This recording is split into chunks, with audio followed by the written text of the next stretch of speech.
26वीं यानी तरमीम, 27वीं यानी तरमीम, अब और उसके बाद जो 28वीं यानी तरमीम है ना वो पाइपलाइन में है। क्योंकि 26वीं और 27वीं यानी तरमीम का जो एक छोटा सा पौधा इस हुकूमत ने, इस जमहूरी हुकूमत ने, इस फॉर्म 47 की हुकूमत ने जो पौधा लगाया था ना वो इस वक्त तनावर दरख्त बन चुका है। और ये लोग समझते हैं कि पाकिस्तानी कौम अब उससे मुस्तफ़ीद हो रही है। क्या आप लोग 26वीं और 27वीं यानी तरमीम से मुस्तफ़ीद नहीं हो रहे? कमेंट में ज़रूर बताइएगा।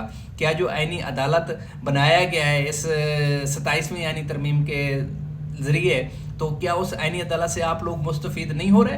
क्या आईनी जो केसेस हैं वो इस अदालत से जल्दी जल्दी उनका फ़ैसला मेरिट के बुनियाद पे नहीं हो रहा? ये कमेंट में आप लोगों ने ज़रूर बताना है। अब जो 28वीं यानी तरमीम है ना वो निहायत दिलचस्प है, क्योंकि 28वीं यानी तरमीम में जो वोटर की उम्र है, यानी कि अब जो मौजूदा निज़ाम है इसमें एक बंदे का जब आईडी कार्ड बनता है, एक पाकिस्तानी का बंदा हो या बंदी हो, उसका आईडी कार्ड बनता है तो वो वोट देने के अहल है।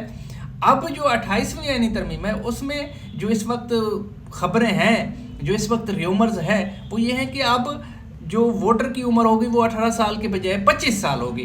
क्योंकि ये जो मौजूदा सियासी ढांचा है, ये लोग ये समझते हैं कि जो 18 साल का वोटर है ना वो उसे खाक पता पाकिस्तान के आइन का, उसे खाक पता पाकिस्तान के जमहूरी निज़ाम का, उसे खाक पता कि ये जो ना किसी सियासी जमात का, जो सियासी जमात की जो मैनिफेस्टो है, वो जो उसके वादे हैं वो किस तरह काम करते हैं। किसी सियासी जमात को जो वो एक रोड मैप देता है इलेक्शन कैंपेन के दौरान, तो जो 18 साल का वोटर है उसको तो पता नहीं है कि मुल्क के लिए क्या फ़ायदेमंद है, क्या जो ना फ़ायदेमंद नहीं है। अब इसलिए उन्होंने फैसला किया जो 25 साल का वोटर है ना वो मैच्योर वोटर है, उसको पता है। लेकिन मज़े की बात ये है, ये 25 साल करें या 28 साल करें या 30 साल करें, पीपल पार्टी और PMLN ने जीतना नहीं है। बारहा 28वीं यानी तरमीम के ज़रिए अगर 25 साल कर देते हैं तो वो लोग ये समझते हैं कि जो 25 साल का वोटर है ना वो पक्का का पक्का PMLN का वोटर है और पीपल पार्टी का वोटर है। इमरान खान का जो वोटर है ना वो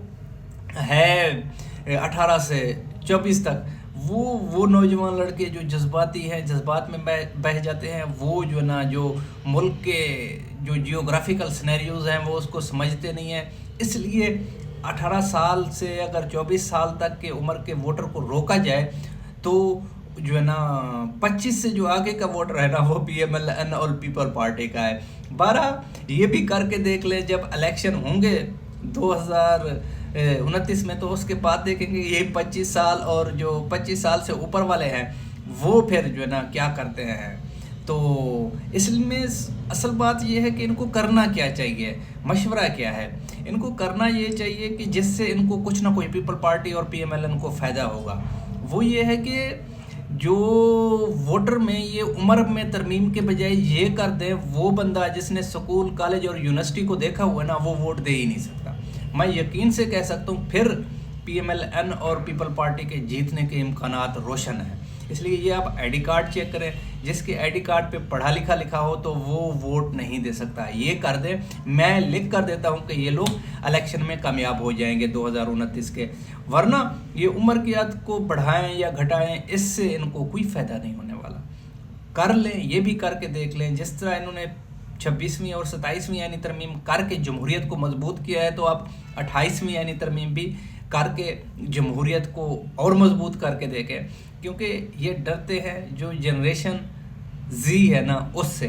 जनरेशन Z तो होगा, आप अगर उसे हक नहीं देंगे ना वो अपना हक छीन के लेगा। ये आप लोगों के सामने है, बांग्लादेश की मिसाल है, नेपाल है, श्रीलंका है, और अब ताज़ा तरीन मिसाल ईरान की है। ईरान को देख लें, ईरान में ये जो जनरेशन Z है ना ये हक तो छीनेगा। बहरहाल अगर हुकूमत ये समझती है कि वोटर की उम्र 25 साल हो, अब इस वक्त लाठी भी उनके हाथ में है, भैंस भी उनकी है, वो करके देख लें। इससे वो हासिल क्या करते हैं ये आप लोगों ने ज़रूर कमेंट में बताना है। आया कि अगर वोटर की उम्र को 25 साल कर दिया जाए तो पीपल पार्टी और PMLN जीतने की कंडीशन में हैं, या फिर जो सिनेरियो मैं बता रहा हूँ जिसमें मैं कह रहा हूँ कि ये वोटर के जो ना आईडी कार्ड को आइडेंटिफाई करें, जिसमें पढ़ा लिखा वोटर वोट दे ही नहीं सकता, उसके बाद ये जो ना इलेक्शन जीत सकते हैं। ये दो सिनेरियो मैं आप लोगों को दे रहा हूँ। आप लोगों ने कमेंट में ज़रूर बताना है कि किस सिनेरियो में ये जो मौजूदा रजीम है ये 2029 के इलेक्शन को जीतने की कंडीशन में होगी या जीत पाएगी। یہ کمنٹ میں ضرور بتائیے گا. اپنے اس چینل کو سبسکرائب کریں, ویڈیو کو لائک کریں, اپنے دعاؤں میں مجھے یاد رکھیں. Thank you. اللہ حافظ.